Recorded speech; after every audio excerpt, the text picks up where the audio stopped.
What's up, Chumbags? Welcome to the HQ. My name is Kandula, and today I'm joined by Nick Sivak and Austin Perkins for a brand new... Oh, sorry, guys. This happens all the time. And there we go. All right, welcome to Nick Sivak and Austin Perkins for a brand new episode of the Retrograde Podcast, a monthly show where every month we put out 3 games from our collective backlog, and you vote on the one you want to see us play and review the most. Last month, we put out a crazy list, a little bit delayed because of Summer Game Fest festivities, but we had God of War Ascension in honor of PlayStation, we had The Wolf Among Us in honor of the kind of main Summer Game Fest showcase, and we had Metro 2033 in honor of Xbox Game Showcase. Shout out Frank. Shout out Frank. And at the end, the winner by our biggest landslide victory was God of War Ascension. Thank you to everyone who voted. That was our biggest month of voting. And also, to put it into context, God of War Ascension pretty much had enough votes by itself than the entire last month before it votes. So it's quite an event here. And so obviously there's a lot of anticipation about how this game would go, what we can expect.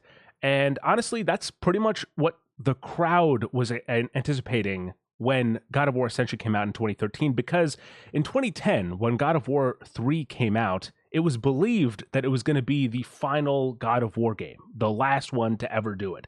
However, then they kind of went back on that word and said, no, it's not the final God of War game, it's just the final game in that particular trilogy. Obviously, we know now in hindsight that there's a lot more God of War waiting to happen, but in 2013, Ascension was sort of this wild card, and well, we're going to talk all about it, but of course, before we get into spoilers, a typical Retrograde episode goes as follows. We'll share through our spoiler-free, in-depth impressions, and then after we kind of give you an idea of what we think of it, we'll go into spoiler territory, talk about everything and anything we can about this prequel game to the legendary God of War trilogy, because I think it is really, I know at the top of the episode we have to say there's a lot of pressure here. God of War is pretty much like an incredible hit series, and so I thought we'd start this episode off by with a little game. So I have both the professional critic score and audience score for every God of War game, and I want you guys to compete in guessing which one, like the order from best to worst. And you can decide, like, do you guys want to go by critic score or by just audience score? What do you think you have a better chance at? Audience score. Let's get the gamers' opinions. Yeah, we are the voice of the gamers. Are typically more generous. Than so critics. There are a total of 9 God of War games that are on the list, which sounds absolutely crazy. This is a cooperative game, right? So me and Nick are going to communicate. Yes, it's you guys are working together. And so we're just gonna, from 1 through 9, 1 being the best and 9 being the worst. Just give me what you think is the order of the God of War games. All right, Nick, I think God of War 2018 is probably number 1. If not top 3 for that's a lock for top 3. I wasn't even thinking about the modern ones, so yes, I think you're right. Well, let's just say we can rule out like the Ghost of Sparta and the PSP ones. They're probably going to be mid to low. Okay. Yes. So you can leave all of those down there. Okay. I don't think of the original games. I think and at any point 2 is probably. At any point, I'll name you all the games that I have on the list in case you want context. But go ahead. God of War 3 is the only of the original trilogy that did get a remaster of sorts to the PS4. That's that true. says a That's lot. True. That says a lot right there. So I agree with you. I think that's up here. Okay. Just let me know when you want me to note it down. Sure. We're just hashing some. I see the info I see the gears. So, 2, I think, is widely considered one of the better games on PS2. Like, if you were to ask a random Joe Schmo off the road, Yeah. what's the best PS2 game? I feel like God of War 2 is also in that conversation. But something about those original 2 make me kind of think in line with like the PSP also, where it's like probably middle of the pack. So Well, my at so least I don't think Ragnarok is in the top 3. So Okay. I think we can rule out that. I really, do think the first of the reboot, I think is 1 or 2. Okay. And I I think would have thought Ragnarok would be 3. Like I'm thinking 2018 God of War 3 Ragnarok for top 3. okay. I mean, Wow. Okay. I don't hate it. I don't hate it. Okay. Obviously, I did not play much of the original. I just saw enough to see him have an orgy right after like the first mission. I was like, that's good. That's good enough for me. I've seen all I needed to see. Yeah. But I have played both Ragnarok and 2018, so I can So speak it to how seems you good guys are those locked games in are. on God of War reboot being number 1. I think so. Okay, Yeah. I'll mark that down. Number 2. God of War 3. I think Yeah, I think God of War 3. Okay. Number 3. I don't hate if Ragnarok is 3. I mean, What would be your 3 if it's not Ragnarok? the original maybe, or See, 2. I've played Like, 1 and 2, and I think 2 is a much better game than the first one. so The first I one's mean, listen, okay. you have more experience with than I do, so I will defer to your judgment. Okay. The first one has a lot of like old game bullshit in it that Sure. God of War 2 just kind of fixes a Well, lot so of that. my thing with Ragnarok at 3 is that I think a lot of people are annoyed by Atreus. And there's a Sure. lot more Atreus in this game. So I feel like it has to get knocked down to 4, probably. I don't think it falls out like to the second half of these games. I just don't think So that's true.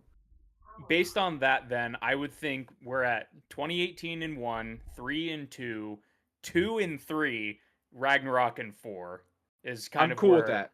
I'm cool with I that. think Yeah, that's I'm going. cool with that. Now do we Okay. put God of War 1 or Yeah. I think Ascension, not to spoil the conversation, would probably be somewhere around here. Yes, I would agree. Okay. So So 4 or I sorry, think the 5. at this point we can also start from the bottom too. I think the PSPs Yeah. have to be at the tail end, right? Because there's 2 games. There was Ghost of Sparta and Chains of wait, Olympus. is Son of Chains of Sparta in here? Olympus. It is Is in Son here. of Sparta? Oh, okay. No, that's I forgot bottom. about Son of That's Sparta. bottom. That has to be bottom too, because I don't think a lot of people even bought that game. But it was shadow dropped. It I was was gonna say, shadow that could dropped, go but that like could go it's both also ways. the only Audience one score. Yep. that is different.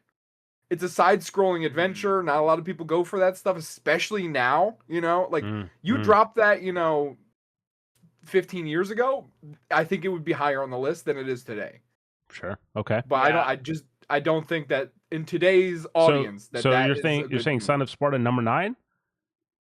No, it I can't think be that's the what I'm worst. thinking. Really, you think? People It has to be really 8 or were 9. kinda mid on that game. I think Like, 8 or 9 for sure.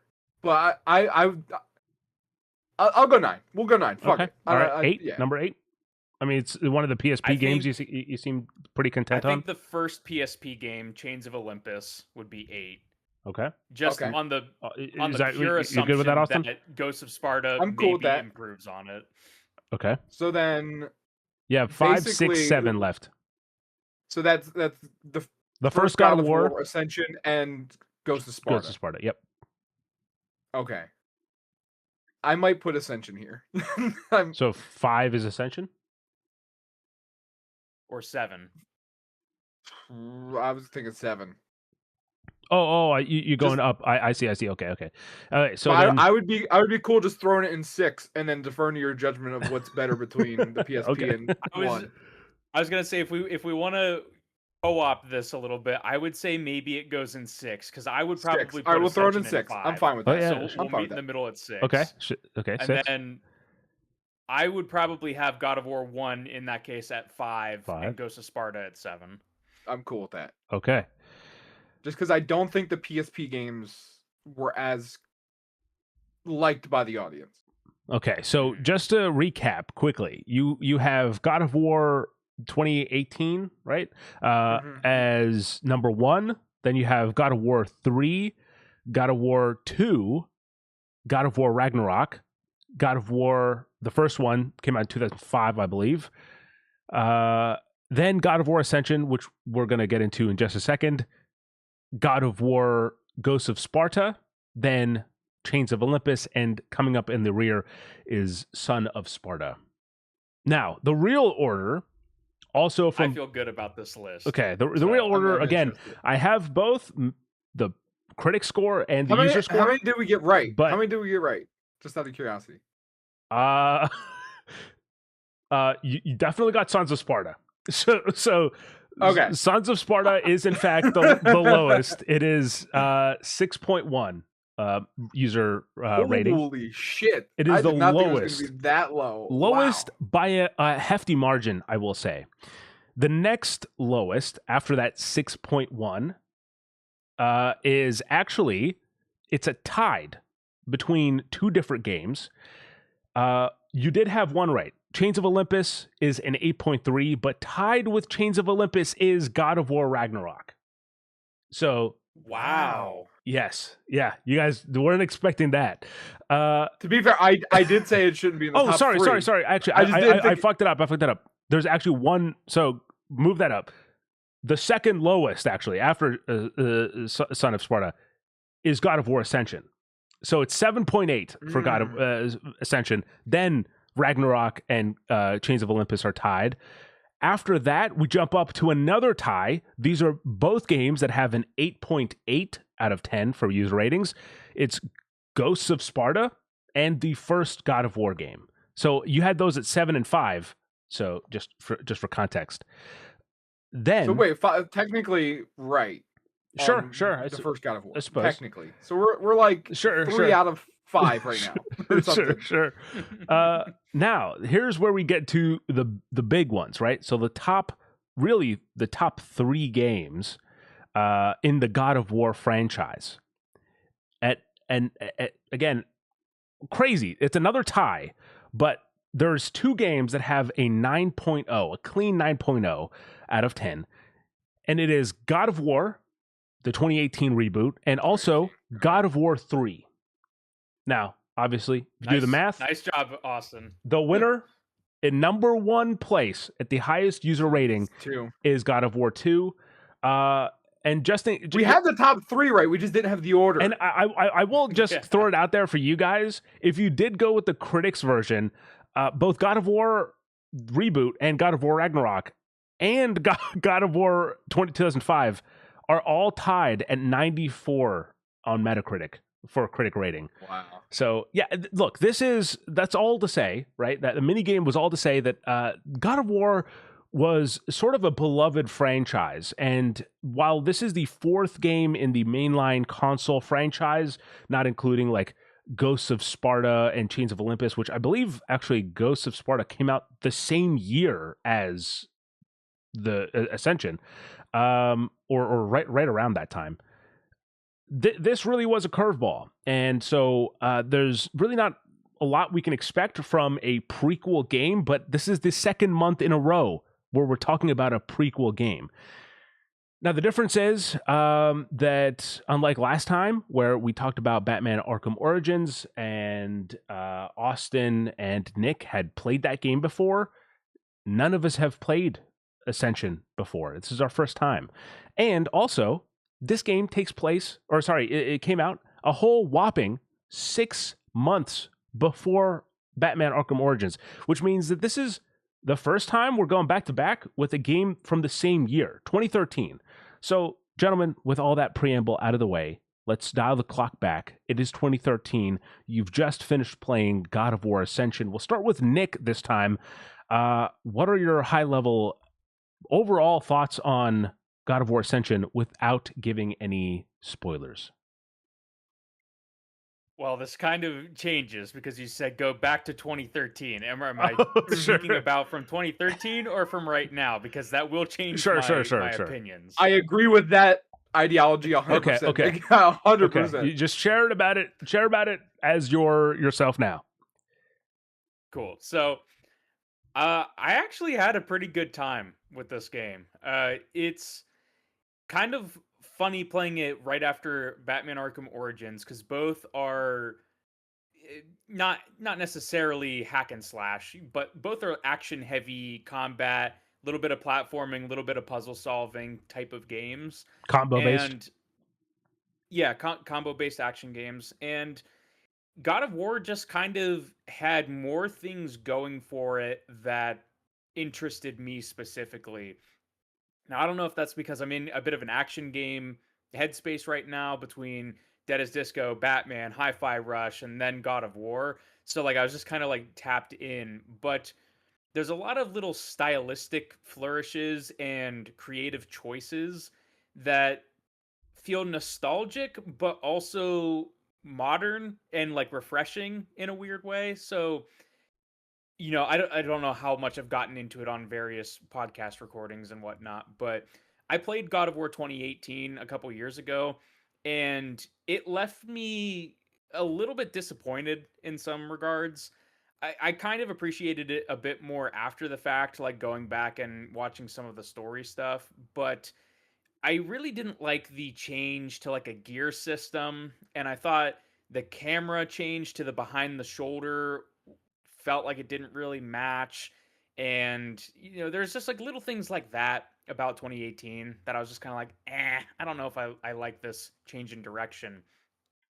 Going back to Ascension here, where it has like fixed cameras and like very significant like camera work that takes the center stage, it was like, oh, I remember this being like this in God of War 1 and 2, but like it plays so much nicer than those games. It has this PS3 look. I don't even know how to describe it. The way that the animations work, the way that the bloom and like focus works, where it just feels like a real PS3 ass PS3 game. And I kind of liked that. I was just like, it feels like a game that has its own distinct style now, playing it in modern contemporary time, but playing it back then, it was like the last of like a run of games using that style. And so at the time, it probably felt like I it mean, was it like, was essentially okay, the like, is this final all God hoorah of War for is? the PlayStation 3 because it was pretty much this For and The Last of Us for a that while. pretty much ended that console generation. I was even just So gonna say yeah, just for God of War in general. Oh, sure, sure. so yeah, without getting too far into things, I have some criticisms of this game, but I actually had a lot of fun playing it, I think. So I enjoyed it. Nice. All right, Austin, what do you think about God of War Ascension? And you know what? Since Nick kind of threw it in there as well, like, what's your experience with the God of War series as well? Yeah, I mean, God of War to me, my first kind of impression of it was just watching my brother play it. I never played it on the PS2 era, despite owning, I think, all of them. Like, so I guess there's the first two by all of them. Um, and I really didn't even pick up God of War. Not that I wasn't interested, it's just that like I kind of progressed off of PlayStation and was like mainly a 360 player up until the PS4 era. So and even then I kind of like I had both. So I kind of jumped back to whatever my friends were playing, and that mostly resulted in me playing, like Rocket League and Madden and just games like that. It wasn't and then even when I got back on the PlayStation, it was, oh, I'm playing Spider-Man. I'm playing Ghost of Tsushima. I tried Last of Us at the time until it took me like 4 years after that fact to beat it. Um so like God of War just kind of was one of those games that was always there. I always knew of it. I was always slightly interested in it because, it's this the pseudo story of like fake mythology, and obviously just having this big brooding badass character that just slays down literal gods is just awesome. And so I think I picked up God of War 3, like the PS4 edition, and played like the first 20 minutes of it and was just like, if I remember correctly, you literally start by killing Poseidon. And it's like this biggest badass fucking fight. And I'm just like, what an introduction to a game. What an introduction. You're literally taking down Mount Olympus, like, right from the get-go. And it's very on brand for the name of the God of War. But I never, like, progressed past that. It was just one of those things I put in, and I was like, oh my god, this is awesome, and then just got busy with other stuff, and then it fell to the backlog. And then God of War 2018 came out, and I was like, this is definitely on my radar. And so I think right when COVID started and things were starting to shut down, I was at a Target and just so happened to walk by a clearance rack and actually found the collector's edition of God of War. Like, that was only out for months at that point, maybe like a year and a half at most, for $20. So I fucking picked it up. Yeah, I picked it up. Nice. So you see the figure right there. I paid nothing for it. It was brand new in box, and I got it for nothing. So excitedly, I go home. I put it in, and I'm like, oh my god, this is fantastic. Like, it looks beautiful. It plays like great. And then I got hooked on God of War the reboot. Very excited for when Ragnarok came out. Bought and played that.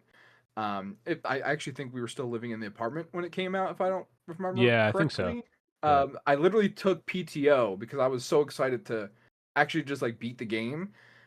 Because it was just like one of those points of being an adult and not being able to do this full time that I was like, all right, like I'm stuck in limbo and I can't let this fall back because I'll have to start from the beginning. Yeah. And I already put enough time to where I was like, I need to finish it. So I took time off of work to just finish God of War Ragnarok. And it was great. Very excited.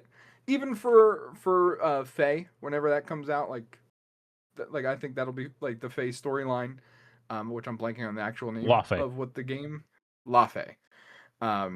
Yeah, I think that's gonna be fun. I don't share the hate and everyone else has at the moment. I think it's I'm just hopeful that it's a good game because that's all you can wish for. But I've always been interested in returning back to the original Greek mythology, and yeah, so I'm excited for whenever they inevitably remake the original trilogy with the original voice actor and everything else. But this was my actual, like, getting thrown into the deep end of that storyline. So, yeah. Okay. And what do you think of Ascension overall? Ascension overall, there was many times because Brittany was sitting right next to me while I was playing it. That I was just like, wow, look at how beautiful this game is. And this is also the first time I think all three of us are actually playing on the same console so far. Yeah. Which, I mean, that's also because we had no other choice. But like it just goes to show of like this is just like at the time I can't even imagine what I would have thought. Because there's like to now like nowadays graphics, it still is comparable. Like, I've played games that are new releases that are the same, if not slightly worse than what is shown in this PS3 game. Gameplay wise, I felt very nostalgic playing it. It felt very much like early to mid 2000s like action game, and that was very fun to me. I'll get more into the critique of what I didn't like about it later. But I think this game, playing it, I was like, this might be the best game we've played so far. And then I beat it, and then I was like, okay, maybe. And then I sat with it for a week because I was the first one to beat it out of the three of us. Yeah. And I was like, all right, I like it slightly less now. And so it was kind of like a little bit of a slow burn. But like I enjoyed my time with it. There was definitely like times where I was frustrated and was done with it. But I did enjoy a lot of aspects of what was here, and I'm sure in 2013 or 2015? Yeah, 2013. March of 2013. I'm sure 2013 I would have loved this game and would have absolutely been like, oh, I need to go back and play the rest. But from today's standards, obviously things change. So I'll leave it at that without spoiling too much of my thoughts.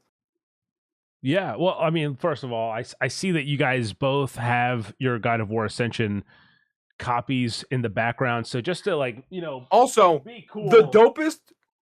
I'll just put that singular disc there from GameStop. Thank you guys for that.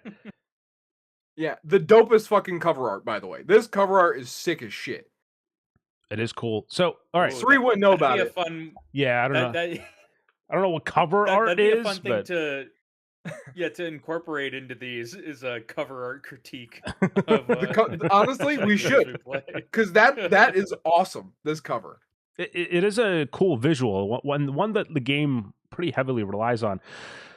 So for me, God of War Ascension was the first God of War game that I've fully played. I've played maybe, I think when I first got God of War remastered, or God of War 3 remastered on the PlayStation 4, I booted it up, and I really just got to that first little boss encounter that Austin was talking about. And the only thing I remember kind of distinctly stuck in my head about that experience was I thought it was kind of crazy that in like the first opening minutes of the game, there's a moment where you're holding your PS4 controller because it's the remastered, and it has you like press in L3 and R3 to gouge out Poseidon's eyes, and I was like, that's an incredible use of mechanics for like what what you're doing with the controller.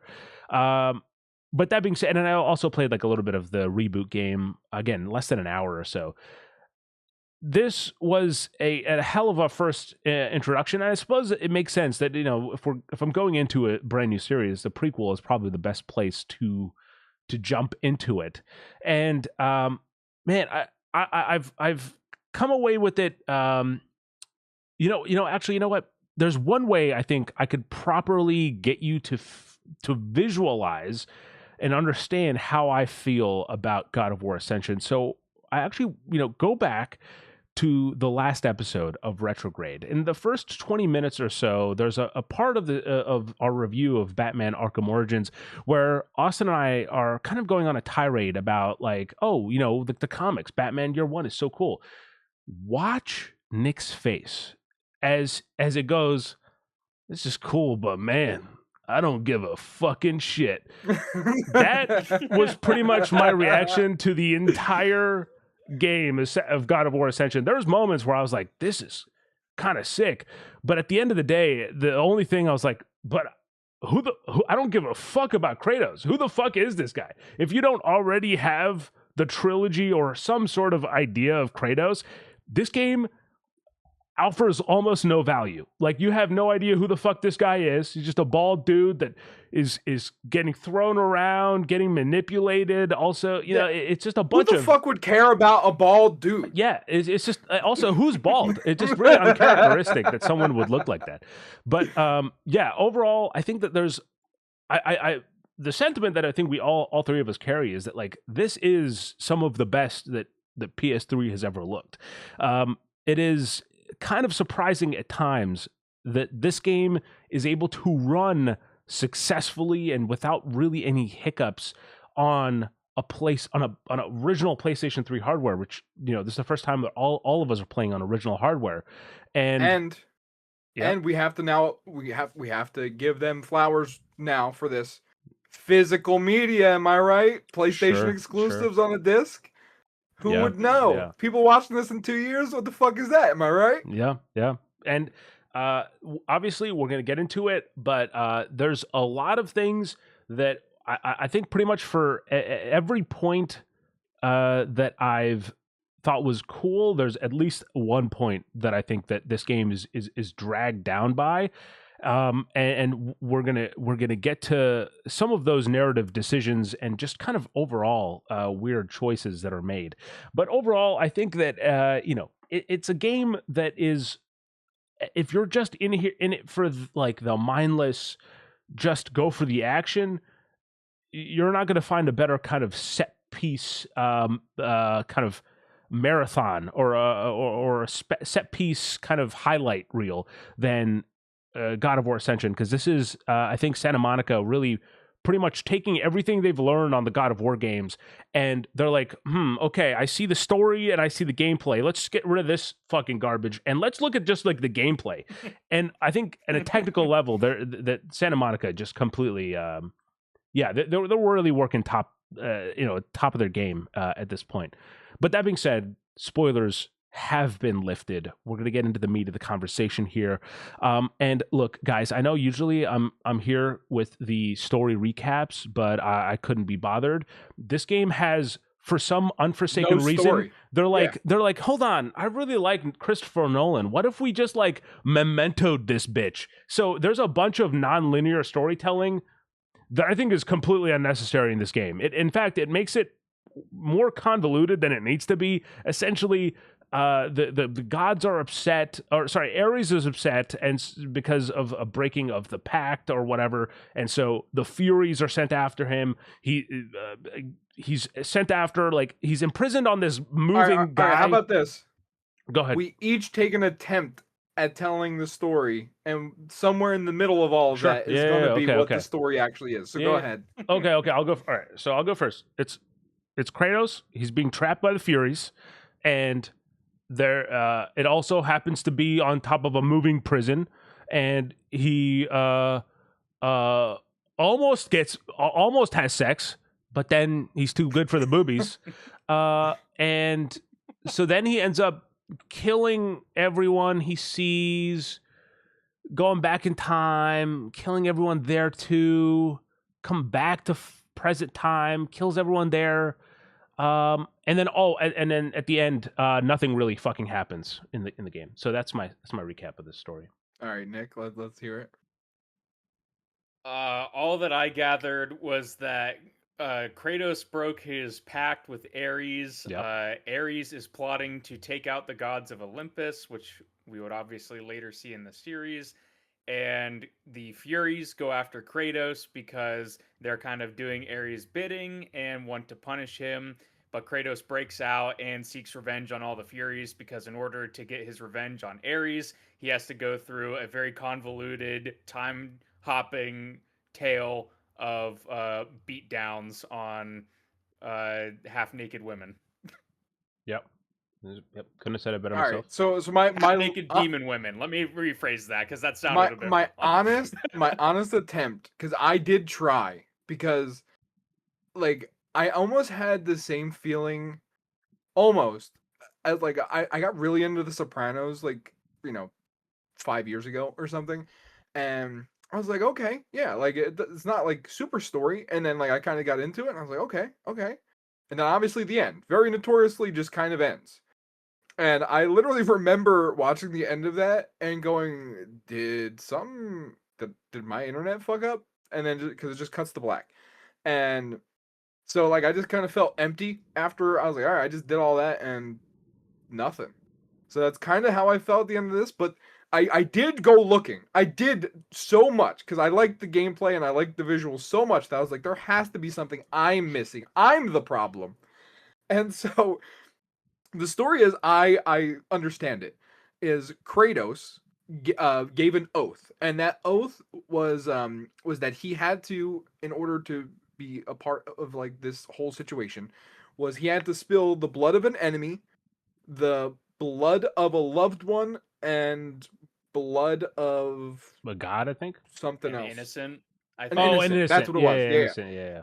And so that results in him killing like just whoever was the Spartans, enemy, a random person, and then his wife and child. And you would think that they would really lean into, and they kind of touch on it. They tease you with it just enough that he's really broken up and really fucked up in the head about killing his wife and daughter. And that's kind of the motivation for him going against and breaking the oath that Ares has. This whole oath is because Ares wants to use Kratos to be his master weapon to take down Mount Olympus after a failed attempt at having a son named Orcos, who was supposed to be that, but never was able to accomplish what Kratos could. So Orcos actually orchestrates you to break out of this prison that you're put into, and then that's when the Furies, the three mothers, somehow, I thought they were like sisters, but they're kind of mother. They call them, the Orcos says it's his mothers. I don't know. Orcos. There are actually Orcos' mom. Okay, Like one yeah, of the sisters had the nasty with God of War, Ares, and then their son was Orcos, who ended up defecting or defaulting to them. So with his help, obviously I'm just gonna just jump past a lot of the actual small bits and stuff here. With his help, you escape. He gives you his powers throughout the campaign of like most notably at the end you get the ability to be in two places at once. And Yeah, called then ADHD, by the you way. so you he dies protecting you and helping you escape their clutches just momentarily because very quickly you get captured again. And then this is where I thought the game was going to like be like, oh, it's like it has to be more convoluted and it has to be more elaborate of how he escapes, because in the beginning it's like him literally breaking the chains, and no, it just kind of cuts to black and then you're free. And I swore I fucking clicked something, and I had to go back and watch somebody else's playthrough to make sure I'm not going fucking nuts. And then they just kind of rush through in the end. So the story ultimately ends up being Kratos is angry. And Yep. that's it. That's all you need to know. Kratos is angry because Ares is made him kill his wife and daughter. That's essentially every bit of story you need to know from this game. Which is Which is crazy because really- that's the only point of contact. Like that's the only thing I know about God. Like, oh yeah, he killed his wife and kid, and he's mad. That's the only thing I know about God of War. And now Which I know did more. actually see something while playing this game on Instagram, like randomly, they're listening and everything. So they started giving me clips that were like related to things I might like. And so it is statistically the hardest and longest quick time event that you ever have to do in any of the God of War games is push your daughter off of hugging you. So that is the hardest thing he's ever had to do. He's killed gods. He's done all of this stuff, but pushing a little girl away from him that he, loved, obviously, was the absolute hardest That's thing he actually had a to do. really nice detail. I think that's like Isn't it? that and like the only time that you see Kratos smile is like when he's looking at his daughter sleeping. Like there's like certain things like that I do think that the game has. And Nick, you're about to say something, and then I was gonna say that's what this being your guys' like first introduction to the Greek like saga games makes this so interesting, because like you know how to bring it back to Batman, right? A lot of movies now, they're like, we can't show the Waynes getting shot. It's right, been done to death or yeah. whatever. Yeah. I feel like every single game in the Greek trilogy prior to this highlights like all the drama and the emotional heartache that he goes through from killing his wife and daughter. And so by this point, it's just kind of like, yeah, he's sad about his wife and daughter still. Sure. Like, it's so weird being plopped into this game as being the first one, because it's like, I mean, I don't remember super well those original ones because it's been a while since I played them, but I remember they make like an impact. There's like a cutscene Sure. and everything when this stuff happens. So it's more built up over the other games, and then at this point, like we kind of what's the term? Like bash heads at like, Sure. okay, God of War is kind of spinning its heels. It needs a fresh take again. So that was just an observation when you were describing that. That I was like, yeah, this is a weird spot to start from. There's a lot to get into. So obviously, I don't have a detailed summary, but we'll go through the plot synopsis as this Wikipedia.org website has it. I don't really know what that is, but we'll go through that, and then we'll kind of share our thoughts as we have them, because there's a bunch of random kind of notes that I had from this game. So we'll start with this. After breaking his blood oath to Ares, Kratos is still haunted by his visions of his brutal past. Confronted by Orcos in the village of Kira, Kratos is advised that the visions he has been experiencing are mind tricks created by the Furies, and instructs him to find the Oracle of Delphi. That's the opening of the game. You have, obviously the synopsis is just kind of the story beats, but like here, you're to get to the Oracle of Delphi, you have to fight through the Hecatoncheires, I think is what it's called. The guy who is the first person or the first dude that the Furies have imprisoned.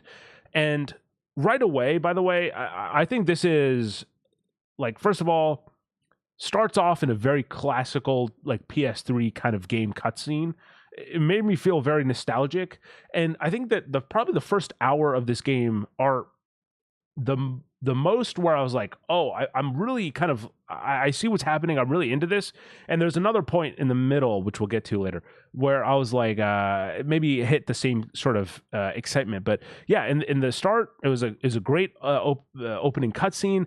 I also I loved the framing of the game. In fact, a lot of God of War Ascension really reminded me that, oh, maybe this is pretty much just the Until Dawn formula. Like it's nailed down camera angles, a lot of quick time events. The only thing you're not doing is like picking one decision over another.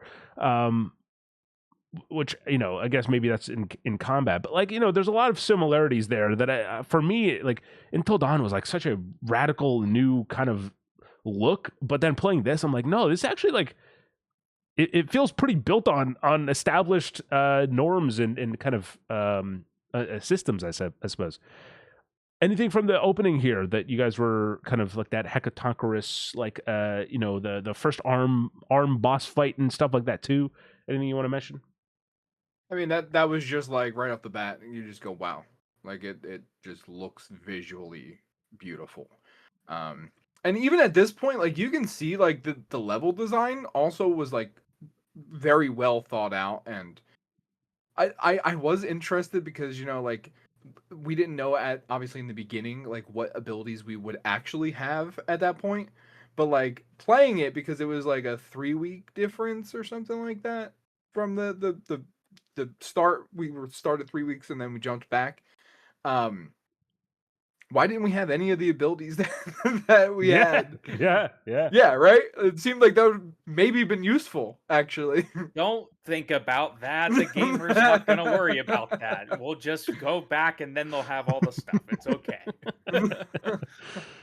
I thought that the opening here with the hecatonchires, or I don't know if we're saying that right, but that's such a Greek word.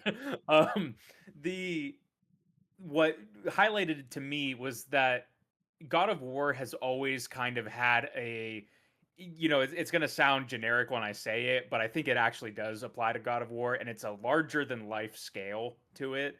All of these games, from the originals to God of War 3, where you're like, ascending Mount Olympus and there's giant titans like doing battle, to God of War 2018 with the World Serpent and how it like takes up like the entire screen when you see it. Like this just kind of like nailed down to me in this moment where it's like, oh yeah, this is God of War. This is a giant creature that's like the size of literal mountains that you're going to have to fight.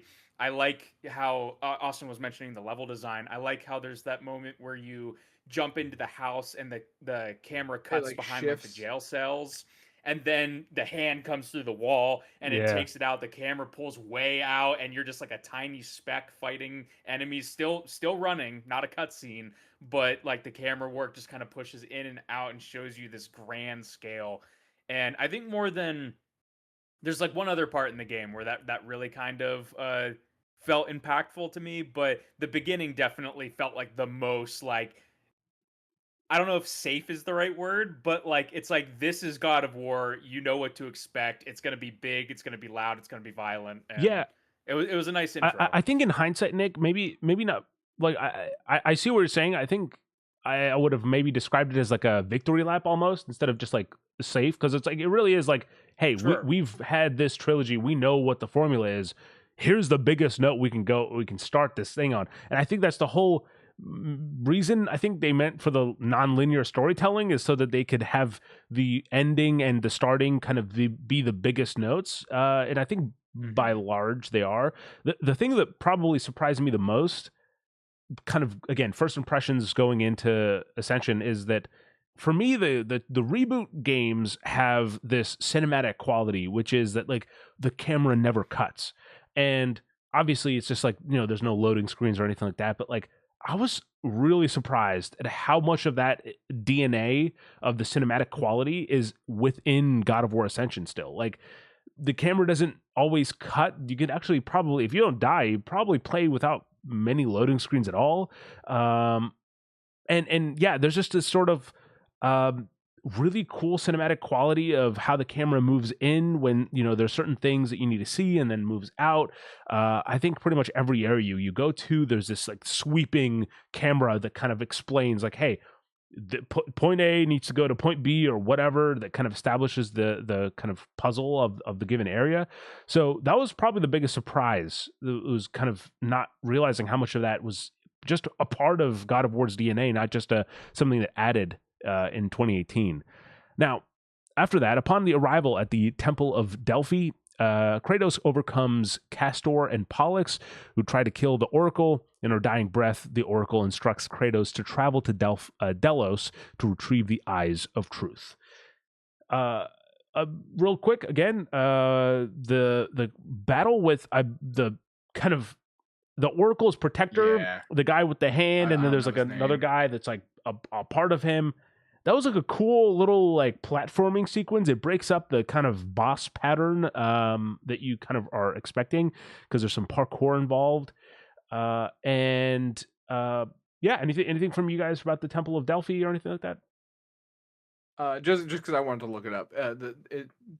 For anyone who actually played the game and wants to know, we are referring to a multi-stage boss fight against the Siamese twins Castor and Pollux. Yeah, I said the name Castor and Pollux. All right. Oh, did you? My bad. My bad. I didn't hear it. I didn't hear it. Go ahead. That's on me. That's on me. But yeah, I actually think this is probably one of the better boss fights of the whole game. Sure. Like I don't know if anyone else shares that. Because it felt like it wasn't just like, oh, I have to evade. I have to, kill the ads and then attack. It was a little bit more of like I don't know, like I felt like there was like a little bit of storytelling being told, even in like the small bits of ground being broken, and the whole time you see the Oracle like passed out in the background, and it felt like more stakes at this point.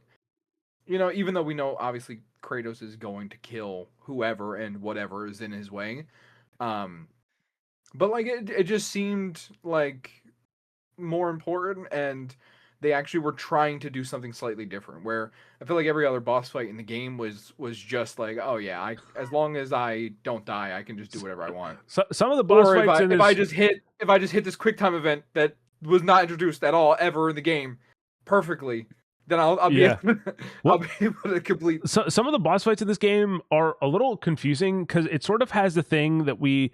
Again, the Batman Arkham Origins review is fresh on top of mind because I just finished editing it. But like, also, while we talk about Arkham Origins again, just because I feel like I have to like also bring this up. Also, the second game in a row that has Troy Baker as a voice actor. Yeah, Orcos. Orcos is Troy Baker. So shout out. It's sort of this idea that.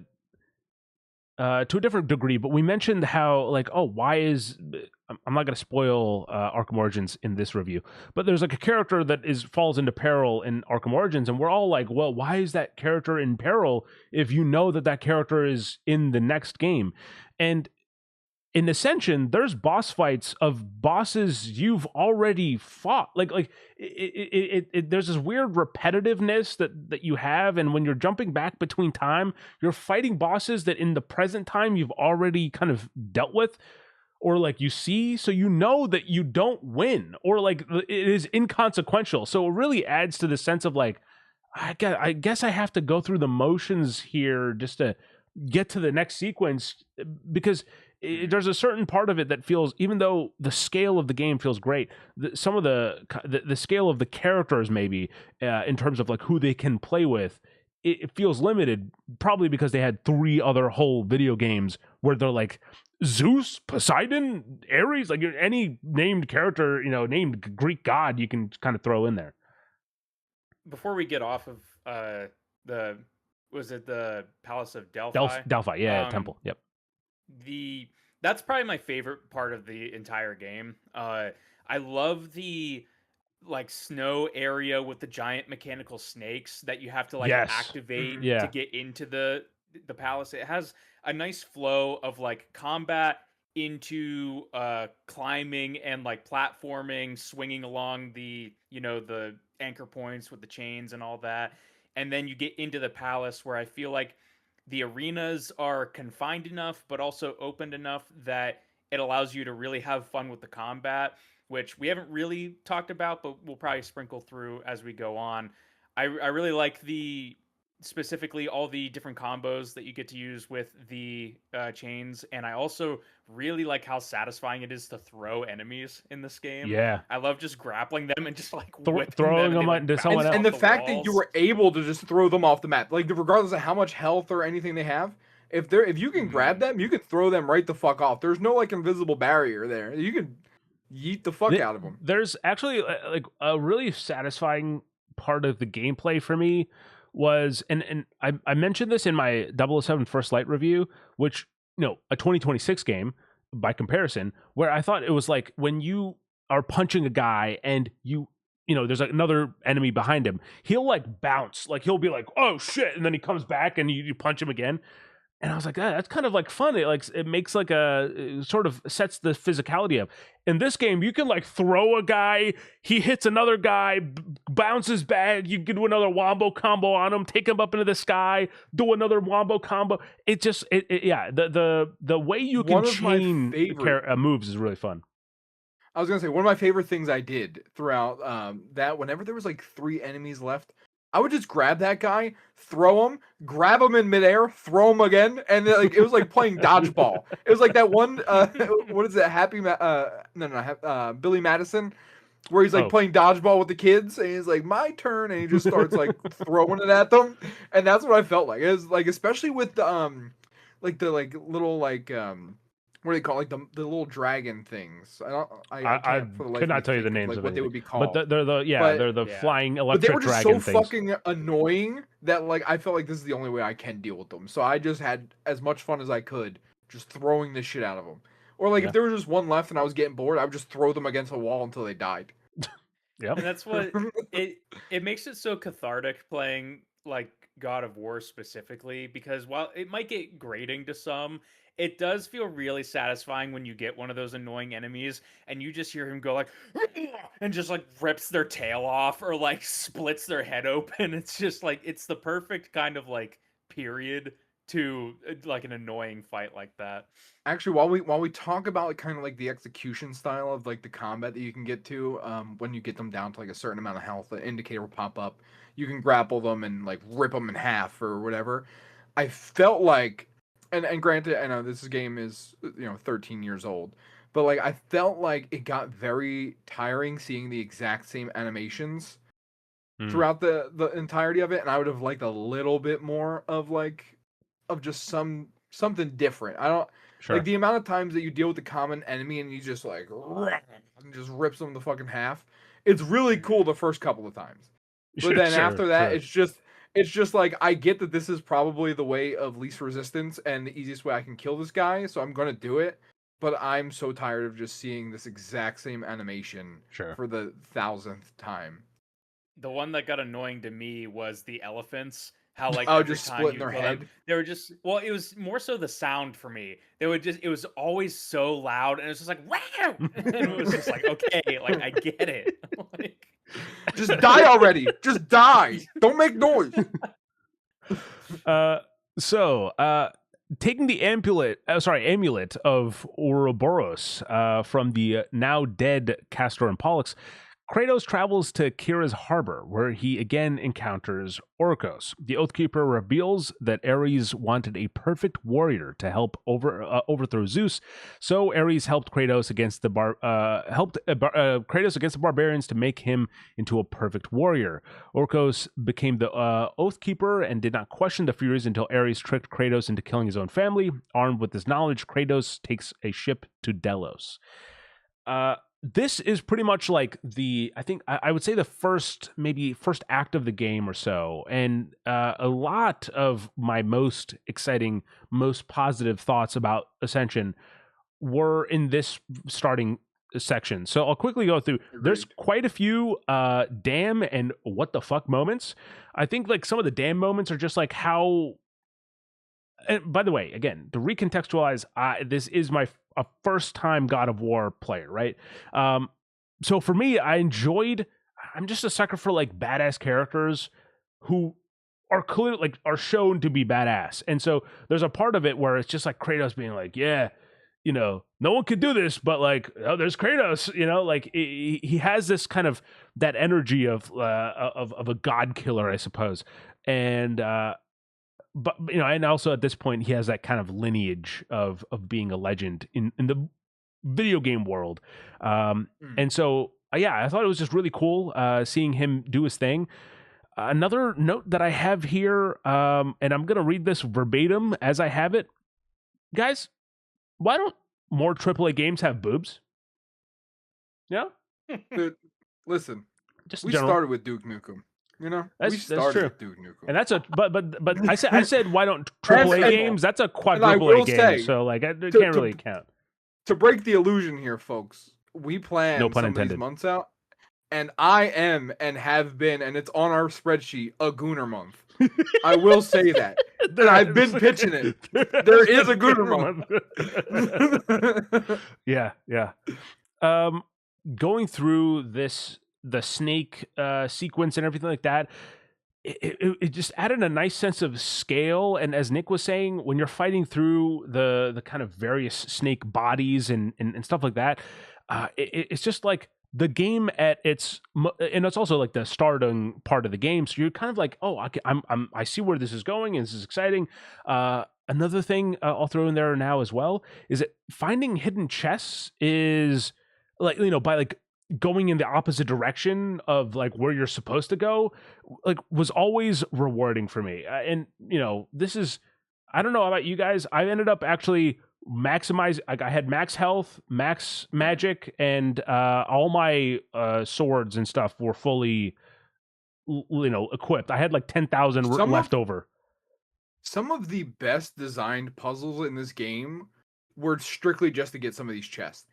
Like I think it was in the temple. I could be misremembering. But there's a part where you kind of go down like a long hallway, and you utilize kind of like going into like that other universe temporarily to like it's like, the time manipulation. It progresses things into the future or the past. Sure. I know the one that you're talking about. Yeah, utilizing that, there's some really really fun puzzles that and also talking about Atreus and God of War, one of the biggest fucking things that is critiqued about the new reboots is Atreus, after 3 seconds of looking at a puzzle, you're like, I don't think that's how it's supposed to go. I think you should look at this thing over here. And this game does not do that, and I love it. Like, I love that they're like, if you want this shit, figure it the fuck out yourself, Or, maybe they're trying to sell you a guide. Who knows? Sure. I mean, but in the end, I think I only ended up looking up two things. One of them I ended up reaching out to both of you guys, and then the other one I did have to actually look up and be like, okay, what the fuck am I missing here? But other than that, I think I brute forced my way through most of it, and it is a little bit there. Again, we'll get to some that are like maybe a little bit more obtuse than others, but overall, I think they are relatively like like good brain teasers. Which also puts this game in an interesting point in time also, because it's before overly chatty companions, but this game does have white climbing paint throughout the environments and the rocks and stuff to try to guide your eye. It's not yellow paint, but it is the white paint. It is. So it's interesting that we're transitioning into where we would see games in the next couple years. I did see this. Well, first of all, I guess this is sort of a jumbled up episode anyway, but there is one of my favorite things about Retrograde is that a lot of these retro games have extras, and the extras menu for God of War Ascension is actually stacked. They have a 10 trailer for The Last of Us. They do have the trailer for The Last of Us. They have like a 10-part docuseries on the game. I watched 5, I think about half of it. But one of the things they mention is actually like the paints and stuff like on edges, and I think they were specifically like going through multiplayer level design as well. There's actually a lot of Ascension's extras behind the scenes videos, like documentaries, are about the multiplayer. I was like, okay, I get it, but like pretty defunct at this point. I was very tempted to see if it still worked, but this was also this is something to talk about the era in which it was We'll in. get to it's extras. It's extras. You can save Oh, it's for an the extra. yeah. Okay, I was just gonna say that there is a very dumb thing that happened in Yeah, video I know game exactly. world. Yes, Okay. yes. And it's interesting how that's evolved nowadays. Yeah. But Yeah, but very much. yeah. So, but with that said, there's they mention in the behind the scenes that there's they're like, oh yeah, we have to put like these little highlights on where the player can jump, but it's worth the disbelief, like the suspension of disbelief, because it makes the game play a lot better in the long, like like the players aren't frustrated as much about where to go, which I thought was an interesting, like seeing it addressed was an interesting point from the documentaries. But anyway, go ahead, Nick. Was there anything else before we go back to story from you? Nah, I was just, that was something that I picked up on, that just going off of what Austin said, that it was just like it's a very interesting time because we have very complex, I say complex, hack and slash kind of combat elements, but then we're at the tail end of QuickTime events. We have climbing paint on things like this, but we have, figure it out sort of puzzle design. So it finds itself in a very transitionary period in where games were and where they were headed, which it was just kind of interesting to pick up on those things. Well, there's one other random thing, because as you're playing through the game, unlike previous games, which is what I've been told, but feel free to let me know how exactly it works. I think maybe Nick would have the most information on this, but like how the weapons work in God of War games, because in this one you essentially get you have the blades of, what's it called? Chaos. Blades of, Chaos. okay. You have the blades of chaos, but all you're really changing is like the elemental effect that they have on each weapon. So there's like Hades has like a purple one. I forget what. I don't even soul damage or whatever. Yeah. I would just guess, like, we're just gonna go based off Pokemon. It's dark. Sure. It's dark. And then they have Poseidon has water or ice, and there's electricity, fire, and there's kind of like the elemental blades that you can kind of switch between, which again, very limited knowledge of God of War, but I did pick up on this, and I don't know if it's a reference or if just like a thing that I connected.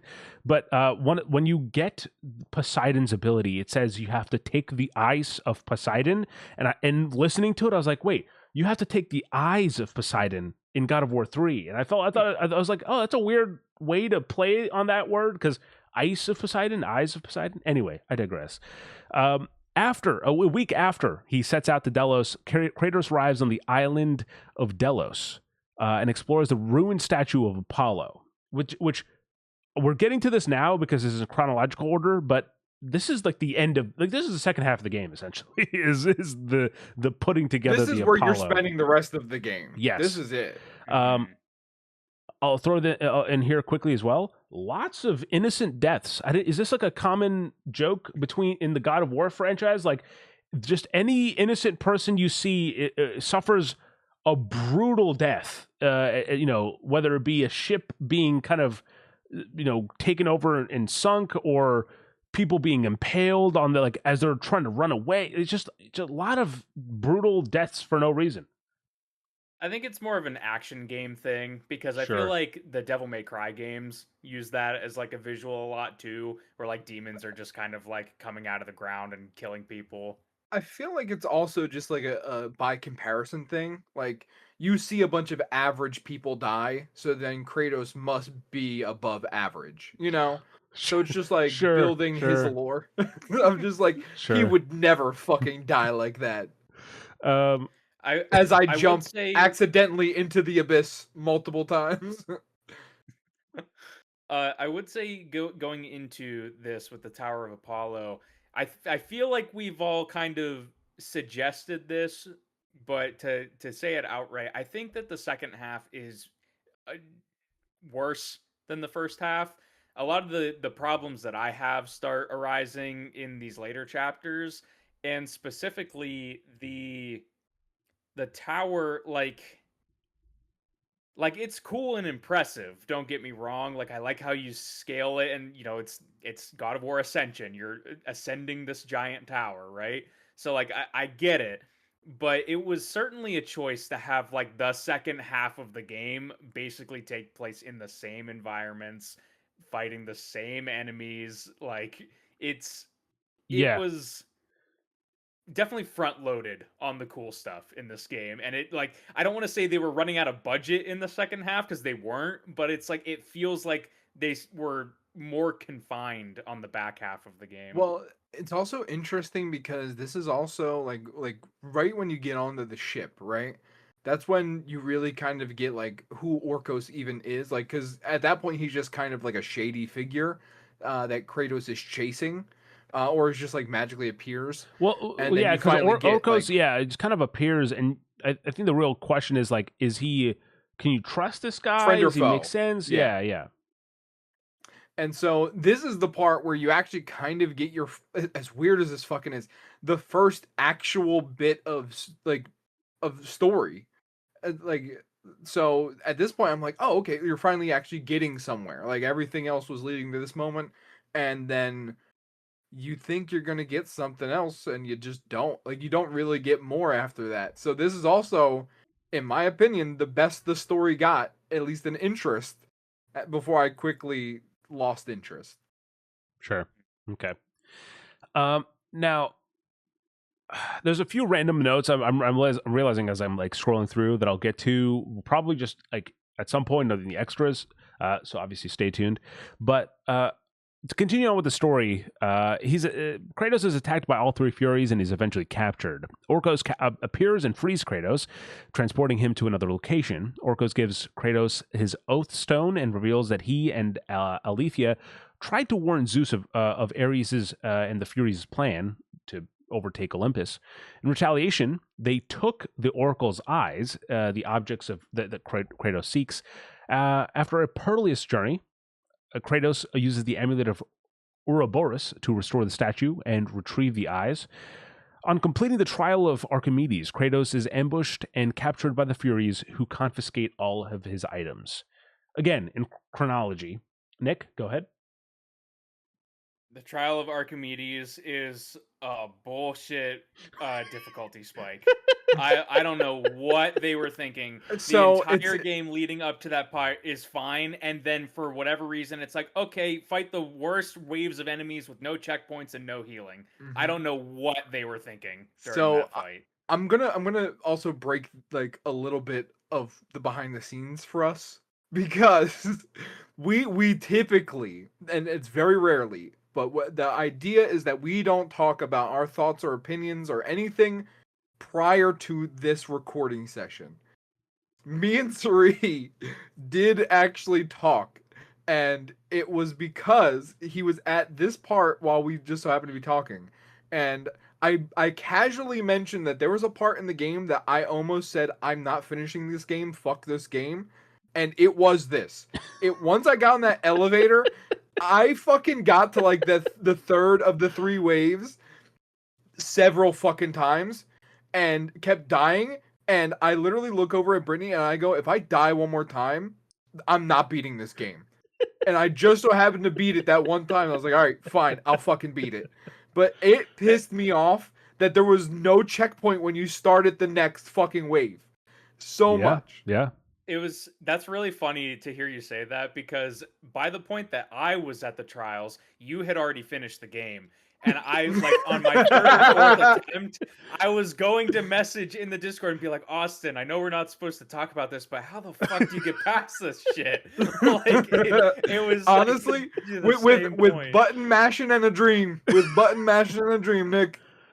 Because I was like trying different strategies. I was like, okay, maybe like I just stay really far away and just whittle away. All right. I was having the most problem with the first wave, because like it would get to the part where you'd have the giant Dude, like creatures and you fucking kill them and they snake immediately come ladies. back. They immediately And came then back. they start shooting the lightning at you, and it starts staggering, and it was just getting super frustrating. And So then yeah, go ahead. this was also a point, and because at this point I was like, I must be doing something wrong. It should not be this hard on normal difficulty. I didn't play it on a hard difficulty. I didn't play it on easy. So I started reading what each individual element does, and I will tell you, I don't think it does what it says it does, because if you use like the dark energy or whatever, it's supposed to give you health, and if you use the lightning energy, it's supposed to give you more magic. Yeah. And I don't fucking think it gave me more health at all. I just so happened to kill an enemy and execute them, and then got a little bit of health, and fucking squeaked by. And I beat the third of the 3, and I said, I swear to fucking Christ, if there is a 4th wave, I'm done. Because I'm not doing it. I'm not doing it. And I told Suri, because he was like, yeah, I just got on this elevator. I was like, that's the part I almost quit at. I was like, good luck. Yeah, what's funny is what eventually got me through it was doing the execution moves was parrying, because I hadn't been parrying at all to that point in the game. And the big enemies, if you parry them, you could like slam. It did like some sort of move where it would stun everybody else in the arena, and that's what actually helped me get through the first waves. But what I ended up doing, because I'm just now learning there was a parry in this game. Exactly. You alluded to a different thing earlier that they only do one time. You almost never have to use the parry in the game. Yeah. But the thing that was funny was during my research phase of being like, am I just really bad at this or not? I looked it up and saw like, Reddit or YouTube comments, and was immediately validated, because so many people were like, this is the hardest part of any God of War game, like, is trying to get through this. They were talking obviously about like, playing on the hardest difficulty and stuff, but they're like, yeah, this is just like, get ready, because this is just a crappy fight. And it stands out. Did you like, guys being so close to the end, just being like, I hate it. Did you guys all update your game before playing? Yeah, whatever popped up, Okay. I did it. Apparently, I was able to launch it, so I don't know. well, so you can launch it without updating it, but apparently, if you play the game before update, that elevator sequence is much harder. Apparently, it was like the most notoriously difficult part of the game, and then they patched it to be easier. So if you had the updates afterwards, like you're playing the easier version of the elevator sequence. So I just wanted to put that out there. Now, it's a badge of honor if you didn't update, but then it's like, oh my god, they didn't. What do you they lose? Didn't patch it enough. If that's how it's easier. Yeah. Fucking crazy. Kratos, and you know what? I'll mention here that and kind of again said it all already, but like the game has an incredible sense of scale that I think is rarely matched even to this day. I really miss games. I think the PlayStation 3 360 generation did it so much. Probably because there was like a general leap in technology from like the previous generation, and they're like, wait, we can do like way more with this kind of stuff. So it's so weird that you said exactly those words, because this was actually a conversation I was having with my brother and my nephew just yesterday, to where the question got asked of like what generation was the biggest leap. And at first, my nephew was like, oh, it's the PS1 to the PS2. And then me and my brother both looked at each other and were like, no. It's the PS2 to the PS3 era. Because, like, what you can do on a PS1 and a PS2, it's slightly different. But it is a whole different fucking ball game. And then since PS3, PS4, PS5, it's just graphical, honestly. So yeah, it's graphical. You get the SSDs in there as well. But yeah, it was really impressive seeing the scale at which this game ran, and by and large, I think like it runs well. There are a few times where I wonder, like, is that screen shake or frame drops? I'm not quite sure, but by and large, I think that the sense of scale, mainly again in the Hecatoncheires kind of prison sequence, or the Apollo sequence where you're kind of essentially climbing all of the Apollo statue. Yeah, it really establishes a nice kind of, it makes you feel small, but also like really powerful. But anyway, Kratos is imprisoned after he's captured and tormented by the Furies for 3 weeks, which is sort of where the game starts, actually. The Fury Megaera, this is where I'm going to start butchering names, tortures Kratos, but he manages to break free, mainly because she's dumb as hell and she breaks the things that locks him in. So pretty dumb of her. Also, I had this in my notes as well. Disgusting first boss reveal, parentheses, boob beetles, because she just like has beetles come out of her boobs. Chasing her through the prison, he discovers that the prison itself is Hecatoncheires, the first traitor of the Furies, who had broken a blood oath to Zeus. He had turned into the prison of the damned as punishment. So, and again, just conceptually, this part is super sick. Even the way in the start of the game, where like the hand starts splitting and then like turns into a boss, and like the way you use those, what starts off as like a first boss, right? Like with the hand, the way you use those guys and to fucking kill the main guy that could like impale his mouth or whatever it is. It's just again really cool like concepts. Overall, I think all the finishers, because there's like the insect ladies that he faces, who the finisher for that is taking their back legs and impaling them from the back with their insect. Like it's just like really fucked up. They're like, how do we make this the most creatively fucked up way this character could die? And that was pretty much what it is. I'll say this, like, I don't know if you guys felt that about it. Did you feel at all, man, that was maybe a little too much? I mean, there was one where it's like the elemental like giant knights that you fight like periodically throughout. You take their sword and then you chop off their legs. Or I might be misremembering. There is. It's not the knights. It's the oxes. I think it's the other big ox with the sword. Yeah. Yeah. You chop off their legs, then you kill them. Yeah, that was a bit unnecessary. That's pretty maybe fucking one wild. Step too many. Yeah. I also thought at that point, because that's only half the quick time event, so I was like, if I fuck this up, what happens? He keeps fighting. Just about a flesh wound. He keeps fighting with no legs. Yeah. Just about a scratch. Go ahead.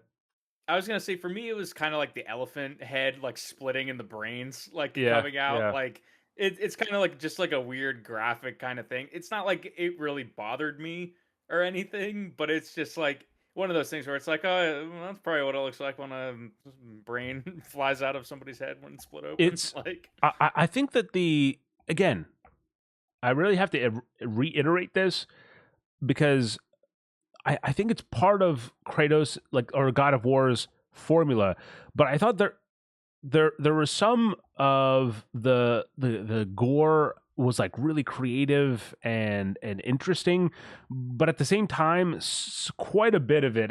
And I think when you're in the heat of the throes or like you're getting frustrated, it's probably when you'll feel it the most. But it did feel like some of the gore was like self-indulgent or like just gratuitous for the sake of like, hey, we're a God of War game, we have to have some blood and gore.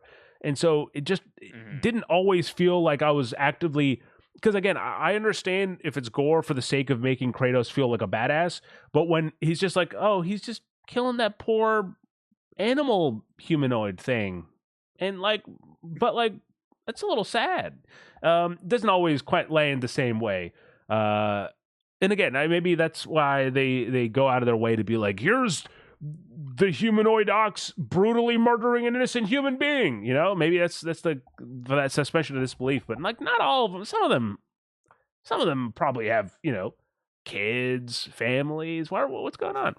Anyway, overcoming an illusion created by the Fury Tisiphone and her familiar Daemon, Kratos finds and kills Majira, retrieving the amulet of Ouroboros, which the Furies have confiscated from him when he was imprisoned. Now, Tisiphone, again, I don't know, and Daemon cast another illusion to deceive Kratos, who overcomes it and retrieves the Oath Stone of Orcos. He encounters the scribe of Hecatoncheires, who reveals that the Furies were originally fair in their punishment, but devolved into the ruthless beings because of Ares. Continuing his pursuit of the Furies, Kratos reaches the door of Alceto's chamber, but seemingly returns home to his wife and daughter. Another illusion, this time cast by the Fury Queen Aleseto. I don't know the names. Electo. Yeah, that sounds right. Electo. She tries to convince Kratos he can live within his illusion if he joins Ares, but he refuses.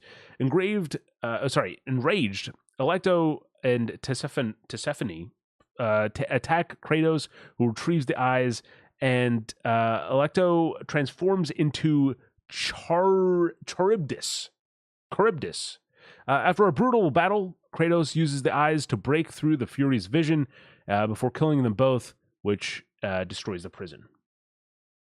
Anything else to throw in there in this regard? At this part in the story. The stories. Is this not just it?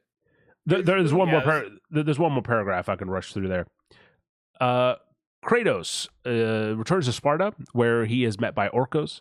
He praises Kratos' victory over the Furies, but reveals that Kratos will not be free from Ares' bond unless he kills Orcos, whom the Furies made Kratos' oath keeper again before Kratos killed him. He begs Kratos to give him an honorable death, which will free them both from Ares.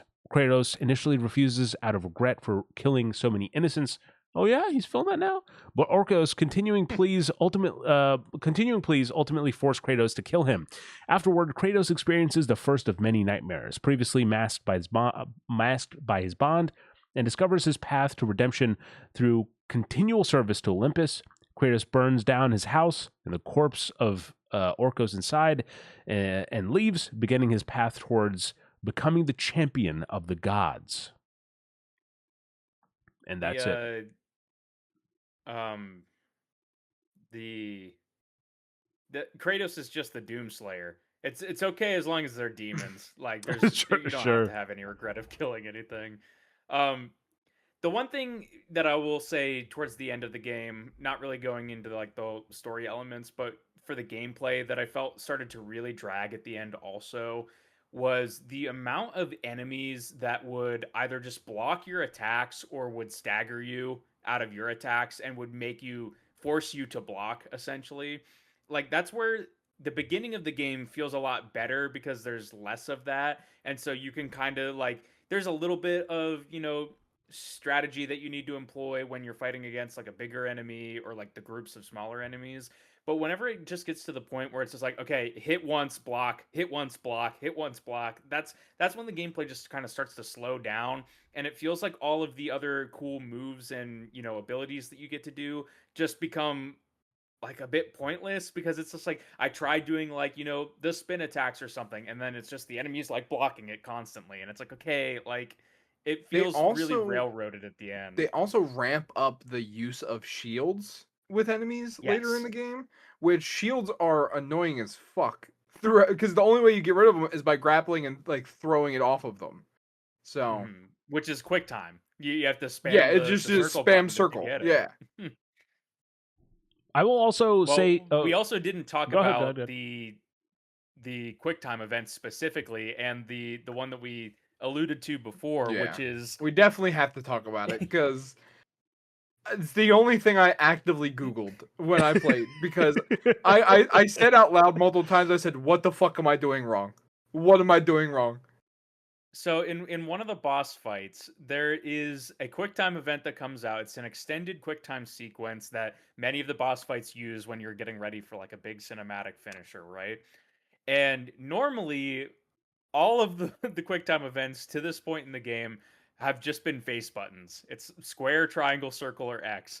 And then for whatever reason, for this one fight, this one time in the entire game, they throw in a down arrow. And I'm guessing, based on the comments from you guys, we all were not starting at the right top position. And so it was registering it as a too low of an input to, register the arrow. You literally had to start at the top point and then roll it down the side. Which, to be fair, the arrow does go, like rounded.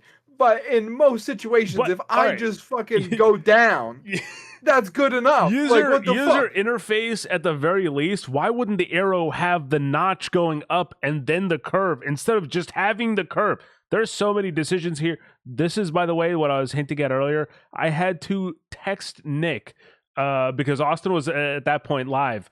I had to text Nick. I was like, Nick, what the fuck am I doing here? How the fuck do you do this?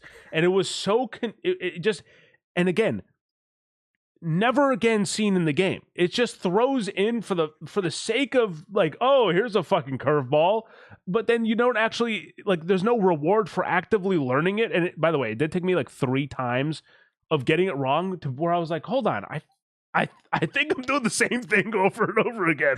I'm gonna fucking look at this shit. Just in case anyone doesn't know, if you incorrectly input any of these, it then puts you back into the boss fight to where you then have to you have to do enough damage to then restart the same exact animation again. There's no bypassing this. You must do this. This is integral to the story. You must do these quick time events. Yeah.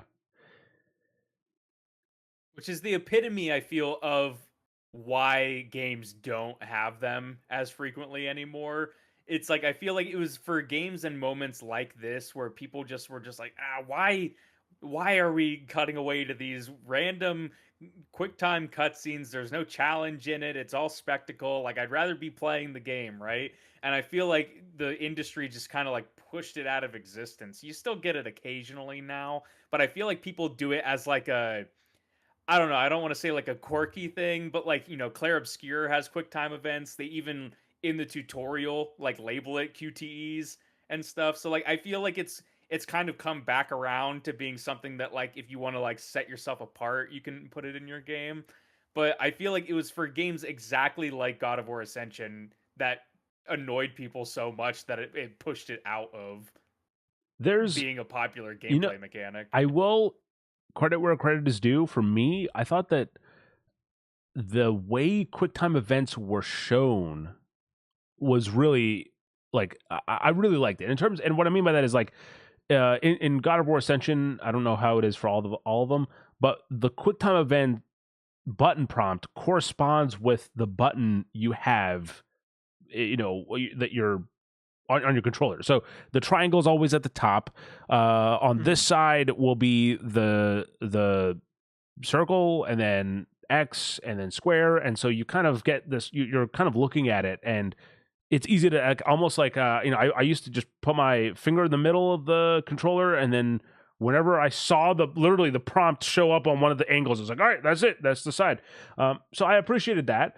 But that being said, there's always a negative again with something one of these. And it kind of goes back to what Nick, I think, was saying earlier. But I started to really notice in the second half of the game, there's certain decisions made in terms of the pacing of the gameplay that I thought was a little weird. So there's a pause, and it sounds small, but there's a pause after each dash and each roll in the game. So every time you dash, every time you roll, there's like a little, like he kind of stops and then goes. I think that just completely fucks the pacing of the game because it just totally like it makes you reconsider if you even want to use that dash or roll mechanic. Gosh. Yeah, I was just kind of mixing them up. Yeah. It makes you reconsider if you want to use it in the first place, and it's just a weird little hitch that I just don't quite think ever worked for me. Yeah, I was the same way. It definitely feels stiff when you try to do that, and that's not really what you want when you're trying to get out of danger, is stiff feeling movement. I thought like the actual attacks and stuff pretty much the entire time felt fine. Yeah. And maybe this is a thing with my controller, but the other thing that I also got a little bit of a delay on was inputting for the execution moves. Like sometimes I feel like I would walk right up and like hit it and it like wouldn't recognize, and I would like be stuck there spamming it a bit. Like I said, that might be like a thing with You my mean when like the controller or glow is something, red but above the head, like that? Oh, okay. yes. And like I would go up and try to do it, and it like I would feel like I was close enough, and it just wouldn't happen. And then I would hit it again, and then it's like, oh, yep, now it's time to do this. So that was a bit weird too. Yeah, I don't think I actually encountered like a lot of like of those like delays and like accidentally like clicking the wrong thing, or like any of that like weird like potentially a little quirky stuff with how it decided to like pace the actual like actions that you're taking as Kratos. Well, But I will the say, dash and the roll, like that is built into the, like he does like yeah, actively stop. But yeah, the thing that Nick is talking about, I haven't particularly experienced that, but I also played on a DualShock 4 controller on my PS3, so I don't know if that, like, my controller is just more responsive or anything like that. there were moments, and I said this earlier that like I did actually die like a decent bit, like probably like 5 or 6 times throughout the whole story of just not making the jump. Mm. And like it wasn't because I wasn't like doing something right. It was just like just so happened to be that like I would just jump, and then instead of doing what I think he would do, he just falls. He just falls like straight down into the middle of like this gap that I'm jumping over. Are you talking about just So plane that's like jumps, or when you have to do the plane jump. R1 like Pla- swing jumps? Nope, Okay, plane okay. jump. What I mean, even with some of those, like just because like in the heat of the moment, I'm not always like paying attention. So I did actually kind of like appreciate that they slowed it down because I would have definitely missed more of those.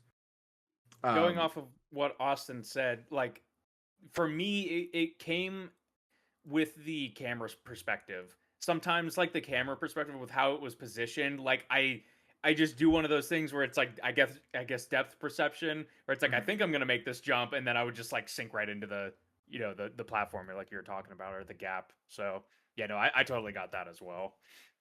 But yeah, I got that. And in terms of combat, like just kind of speaking of that, especially later in the game, there was a point where I stopped experimenting and I was like, this works, so this is how I'm beating the game.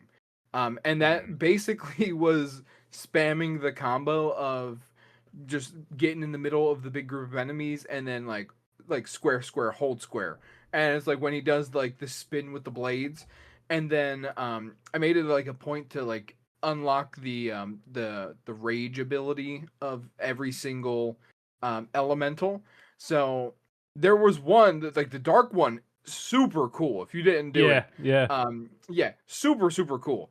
But I found the electric one was actually functionally the best one of all of them because it just creates a Unlimited huge. power. Yeah, it literally was just Fucking a ring of electricity, and it just I would get like a combo of like 150 every single time I do it. So like in that trials like on the elevator, there was times where I had like a combo of 500 because I was like, I can't deal with these fuckers. I'm just gonna just keep spamming it, and then I just did that, and even that wasn't successful the first time I tried it. So definitely not the cheat code of beating that, but yeah, I felt like the game didn't like encourage you too much as the game progresses to continue to experiment. Which I mean that could also just be on the individual for sure. I take accountability for that. Um, but like the things that you unlock later and later in the game, they feel less and less helpful to combat. Obviously, story and puzzle, absolutely. But I honestly I used the like duplicate in combat maybe 3 or 4 times, even though like I felt like it was going to be super useful when I got it. But like in practice, it really didn't do much. Hmm. Like I don't know if anybody else feels differently. I really only used those during puzzles. the Trial of Archimedes, because Oh, I was yeah, pretty I much like, see. I got to use everything at my disposal to try to get through this. So I like, definitely once you didn't got through use it, it was just like, the R1 or whatever, where it just makes them like kind of float in the air. I never used that. I Mm. used it once to try it, and I was like, yeah, that's stupid. I just never used it. I I found just imagine Kratos doing that, just like, oh, let's try this treasure. And it's like, oh, that's stupid. Just use it over again. I do think that there's speaking of kind of the level design and stuff overall, because as part of the gameplay in terms of how Kratos is interacting with it, there's two kind of big notes that I had, which is one, the game has a surprising amount of DNA in common with Uncharted, especially a lot of the traversal sequences, like when you're kind of jumping around. Obviously, it's easy to say, "Oh yeah, you're jumping from thing to thing." That's Uncharted, but specifically, I think that the way that the presentation is used in terms of like, it's not just about the challenge, because in Uncharted, it's really not about the challenge of traversing a thing. It's about like, hey, look at where this is happening. Look at the vista, look at the scale, look at the location. And I think that's really what this game does, is when you're traversing, a lot of the times it's to appreciate, like sometimes it's just like, hey, get from point A to point B and you're, move on. There is also like I agree 100% with you with the Uncharted um like whenever I think of Uncharted traversal, I think of the train sequence. Obviously, I felt like Sure. because part of it is like the environment also is like your enemy, when you're in these traversal things, which makes it cool. And I do agree that that was the same. Like I felt like there was tons of times, especially when you're swinging and like things are kind of going around and being destroyed around you. That's like I need to fucking get out of here quick. So yeah, I definitely agree. I feel like that's a very good comparison. And then obviously, you go on and, if we were trying to be sort of reductive, it could be like, oh, they also have the Prince of Persia Sands of Time mechanic with the other amulet or whatever. But the another, I suppose another part of the level design that I really liked is when you first get the amulet that is, to turn back time or turn forward time so you can heal or decay the world. It's a cool, again, you could be reductive and say, oh, it's just Prince of Persia, but I thought that the way you go into, like, once you get it, you go back to an area you've already been, and it's fundamentally reshaped by the fact that you have this power. I thought that was a really cool way to implement, like, just the same levels, but with a different design. I specifically remember, like, there's a wheel area that you go to. You have to climb the wheel initially the first time you go, but then you come back after you have the power to manipulate time, and then you have to use that same wheel again to get to a different part, like to the very top and stuff like that. I thought it was just like it was cool in terms of, oh, there's some thought put into this level design, and it kind of, for as much as I would normally say I would deduct points. I don't give scores in retrograde, but as much as I'd say I'd deduct points for a game just repeating levels and how maybe it would be repetitive, they did it in one of the more kind of interesting ways of reusing a level, in a game like this, I suppose. I also did appreciate like how obviously like you show up on was it Delpho? What is it? Delphi. Delphos? Delos. Oh, Delos is the place. Delphi. Delos. Yeah, Okay, I combined both of them. The statue of Apollo is completely torn to shit. But by the time that you progress to basically what is the end of the game, you put it all back together because you're trying to actively get what is it? The eyes of the who? Oracle. They're trying to get the oracles to see through the illusion. So yeah, I did kind of like appreciate that because like you literally like you're like what the fuck is this, and then it like slowly builds itself back up, and then it's just like this really cool moment of you're at like the hand at the top, and like it's just all put back together. It's really nice. It's just a graphical thing, and it's kind of cool, but it does not. It's not cool enough to go and make it worth all of the exact same fights and the exact same setting with the exact same everything. So just wanted to call it out. Okay. Well, that sort of brings us towards the end of the conversation, as pretty much at this point we've gone through the story, the majority of kind of the overarching thoughts. So as we step into the extras here, we'll go knock out any additional points that we have, each of us have to talk about. I have a few random ones that I'm sure that I'll throwing in there as well. But that being said, anything else from you guys as well? Again, feel free to add in any bonus points that you've been thinking about that we haven't gotten to I yet. mean, I know me and Nick have actually actively gone on record and giving it a grade. Do you have a grade for this game, Nick? I don't know if I have a grade for it. You mentioned at the start that you thought that it was your favorite game that we've played for this, but Oh yeah, I don't know if I said that on camera or not. You did. I You don't did. remember. I Oh, I did. I Okay, think you cool. did.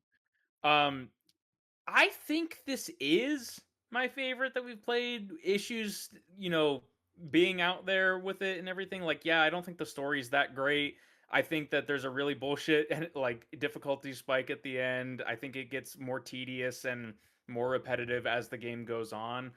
But when I when I think of how cool things like the sense of scale, I love the visual language of it and the camera work. I love the more simplistic action gameplay, and everything just kind of feels, for the most part, tight. We talked about, little delays here and there, but stuff, but this is certainly a far cry from Call of Juarez, right?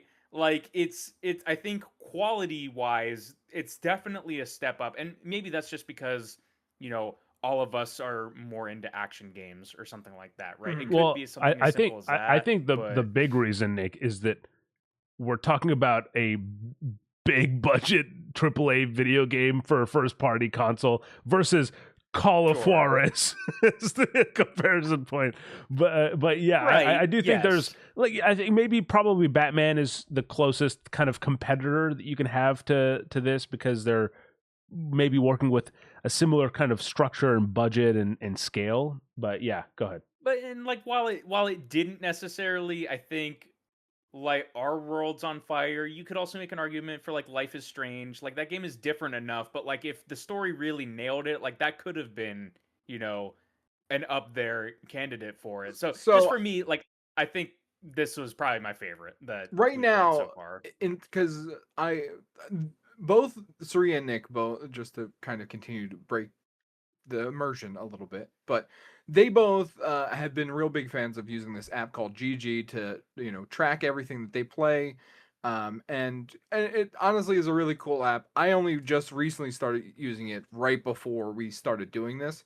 Um, so I can actively look back whenever at the end of the year if we do like a retrospective of retrograde, right? Where we look back on the year that we had. Um, and so I've been giving them a ranking on a list of all the games I beat in 2026, not just this, but um, easy to dissect what we have and haven't played on retrograde. Right now, I have Arkham Origins ahead of Life is Strange, but they're both, in my opinion, a 7. And then this game, I gave it when I beat it, just based off gameplay and just I felt like this is the game I would have loved 15 years ago. And that's kind of the whole purpose of this is like from today's standards, like it hold up, right?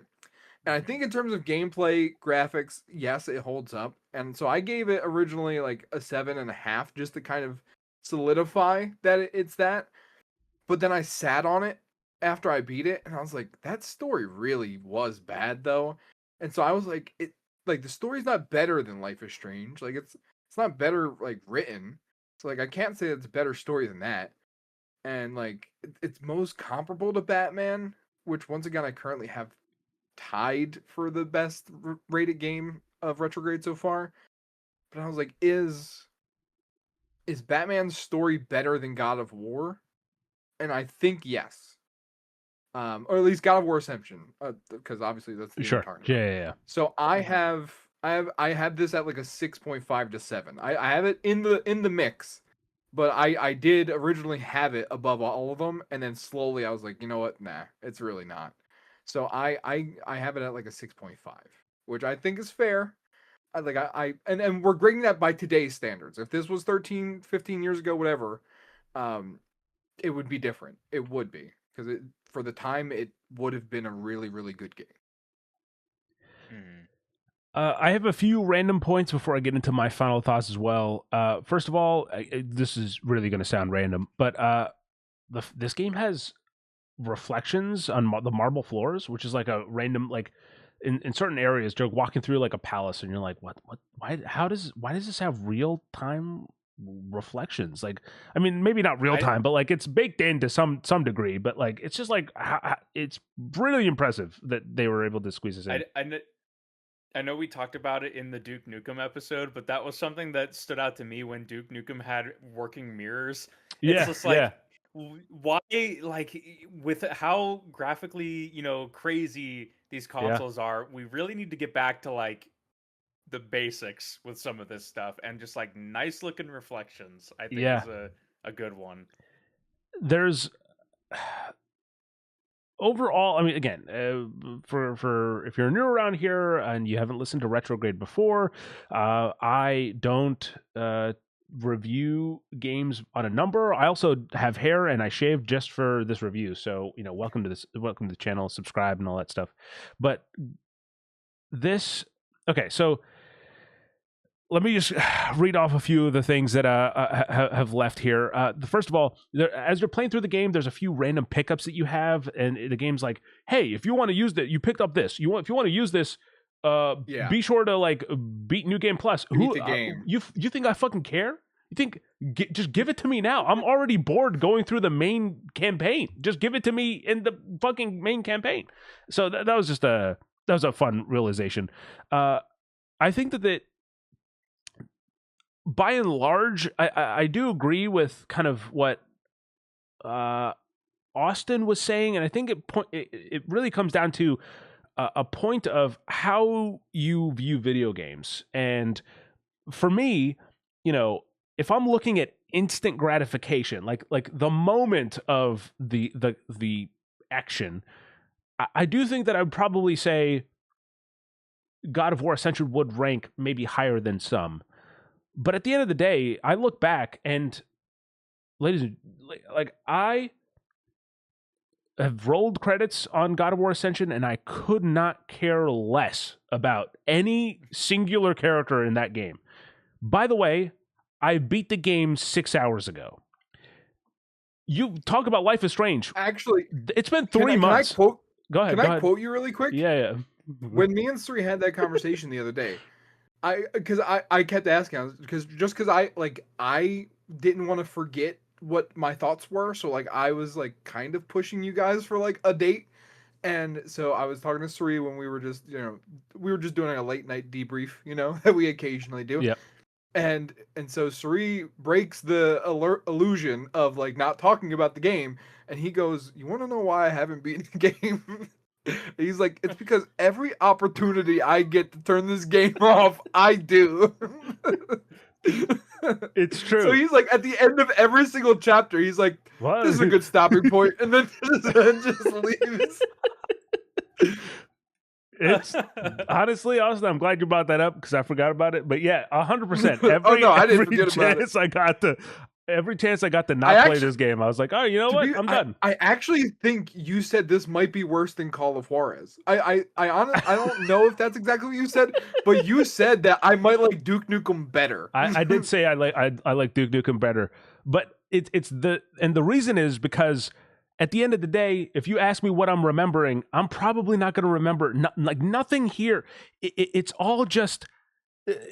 I don't know, man. It's like something that like a food that you just don't really care about. It's just that you eat it and you're like, okay, I'm satiated at this point, but none of it is going to stick with you unless it's bad diarrhea. Okay.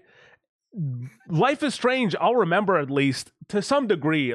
Even now, I could probably ask either of you guys to give me an idea of what Life is Strange is, and you'd have a better recap of that than God of War Ascension. Truthfully, which we all I can probably give you a chapter by chapter analysis, or at least somewhat accurate of Life is Strange. Yeah, and that being said, to put it into context, this is the second lowest rated Metacritic God of War game. And you could say that that's because this is the first God of War game that has multiplayer, or perhaps the first God of War game that doesn't have a sex minigame. There's a lot of factors that go into it. But really, it's the factor that whether by choice or not, and from watching the documentaries, they don't really say why, but there is so much effort put into, hey, this is a multiplayer God of War game. Even the reveal, going back and checking the reveal for God of War Ascension, it really is about hey, you think it's a single player experience and then all of a sudden it's co-op, but no, there's multiplayer involved. And I just think that it derails some of what the series is known for. Suri cut me off earlier because he wanted to leave this into the extras bit. Yes. But I want to talk about the time in the video game industry that we're referring to at this point. Yeah. This is Assassin's Creed multiplayer. This is the weirdest shit that you just want to shoehorn in multiplayer. And not only do we get multiplayer on these games that don't fucking need it or require it, but they give us A paid online passes that are forced. If you don't own the game as the first fucking owner, and someone redeems that code, guess what you're doing? You're paying an extra $10 at least to get online access to the thing that they already sold you.